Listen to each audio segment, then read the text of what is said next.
Explore the sacrifice and courage of World War II soldiers. These missions pushed men and machines to the breaking point. Some never came home. War isn't just about front lines and massive armies clashing in a field. Sometimes it comes down to a handful of men, a single objective, and a roll of the dice where the stakes are life and death, not just for them, but for the entire course of the conflict. These were the operations where the odds were stacked so high against success that just launching them was an act of incredible, almost desperate courage. They were gambles, one-way tickets into the heart of enemy territory, where survival was never guaranteed. Today, we're going to count down what I believe are the 10 most dangerous missions of the Second World War. We'll look at the men who undertook them. Chapter 1. Imagine the coldest, darkest winter you've ever known. Now, put yourself on the deck of a freighter, loaded with tanks and ammunition, in the middle of the Arctic Ocean. The waves are mountains of black, freezing water, and the ice is everywhere, clinging to the rails, the guns, the very soul of the ship. This was the reality for the sailors of the Arctic convoys, tasked with a mission that was less a battle and more a brutal, unending fight for survival against both man and nature. Their job was to ferry vital supplies to the Soviet Union, keeping the Eastern Front from collapsing under the German onslaught. They called it the Murmansk Run, and it was one of the most treacherous journeys of the war. These convoys were hunted relentlessly, from below, by the U-boat wolf packs that prowled the icy depths, and from above, by the Luftwaffe. There was nowhere to hide in the vast, open expanse of the Barents Sea. Chapter 2.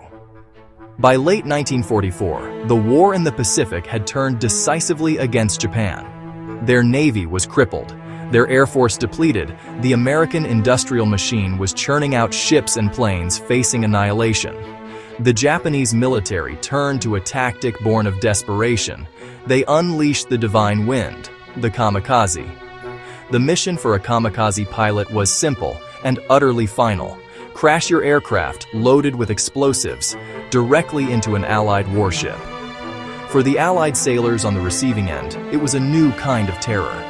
It's diving straight for you, weaving through a storm of anti-aircraft fire with a terrifying, single-minded purpose.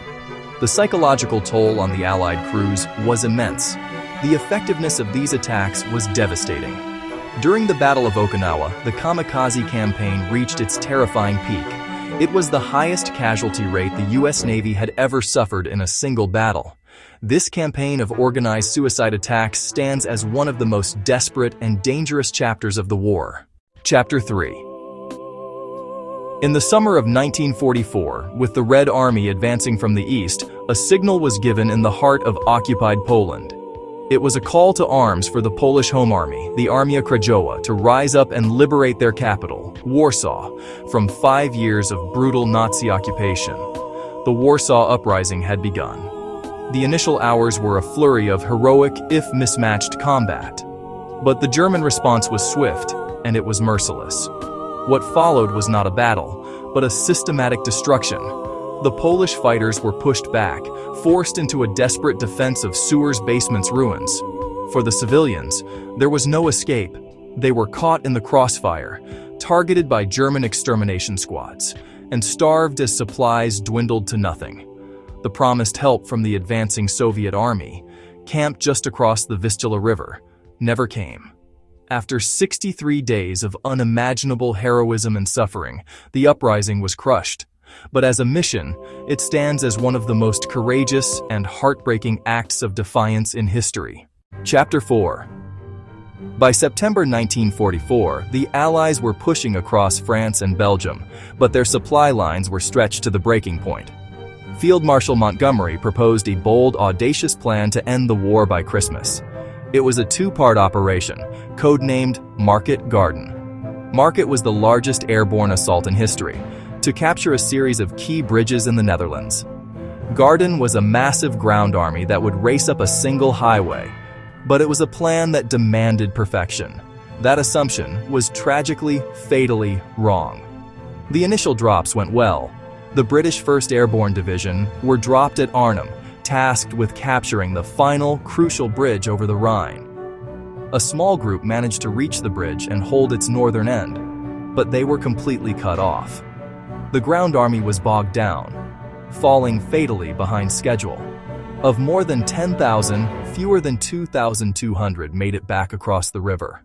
It was a mission where everything had to go right, and almost everything went wrong.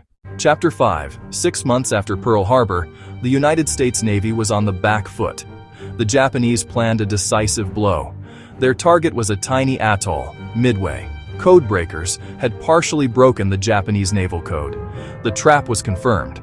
Admiral Nimitz took an enormous gamble. The initial American torpedo bomber attacks were a disaster. Squadrons were wiped out almost to a man. Their doomed attacks pulled the Japanese fighter patrols down to sea level.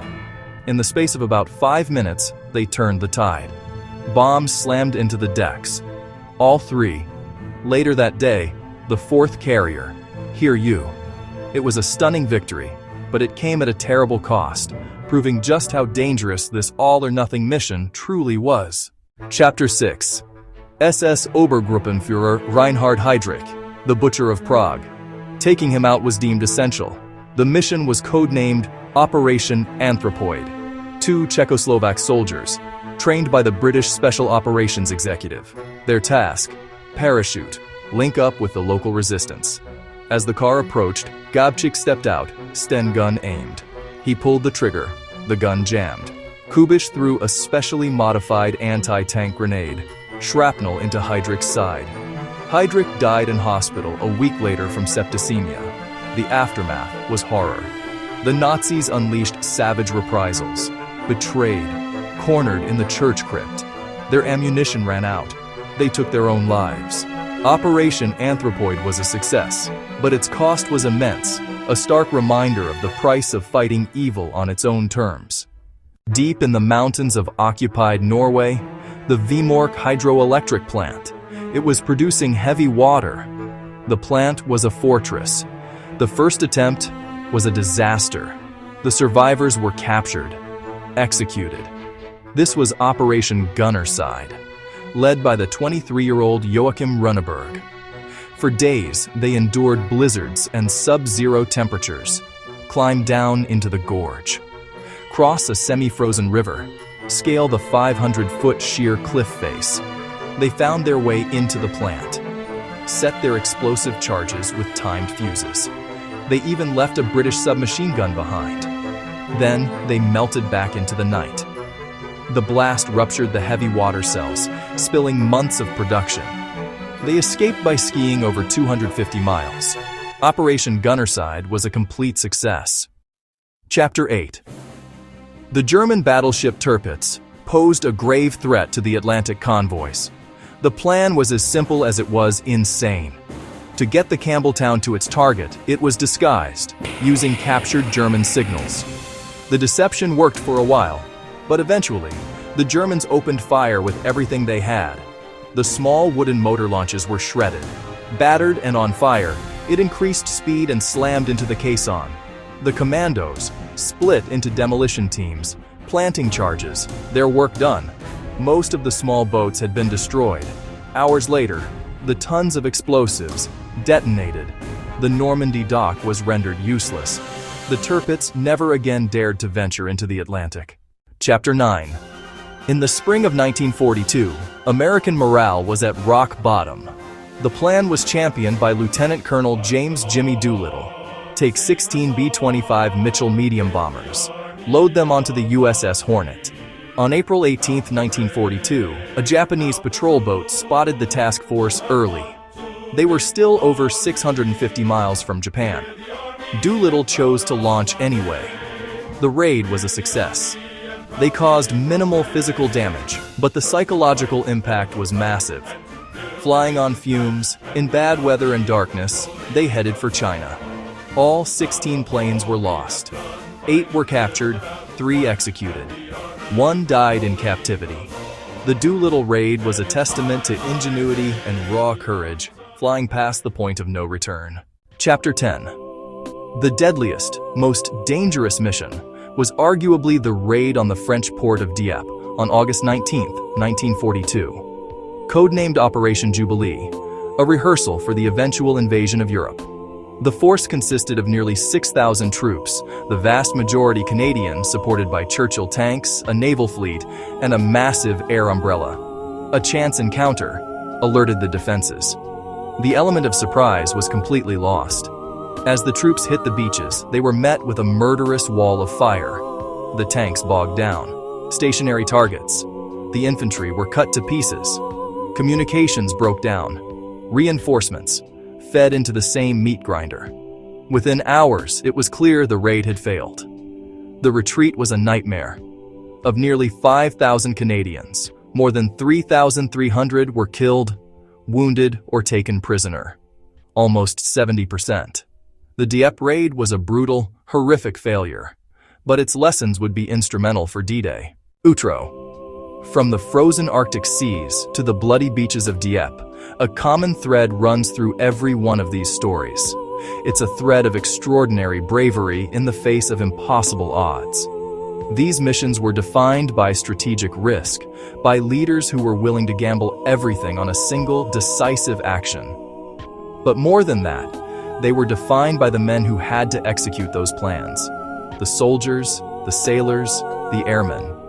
They walked willingly into the fire, knowing they might not walk out. Their sacrifice was the ultimate price of victory. These stories are not just history. They are a profound reminder of the human cost of war and of the incredible resilience of the human spirit. The courage shown in these operations, whether they ended in triumph or tragedy, should never be forgotten. It's our duty to remember them, to understand the weight of the decisions made, and to honor the memory of those who gave everything. We hope these stories have given you a deeper appreciation. Please give this video a like and subscribe to Stories of For More. Let us know in the comments which one of these missions surprised you the most. Next time, we'll look at some of the unsung heroes of WW2. Thank you for watching.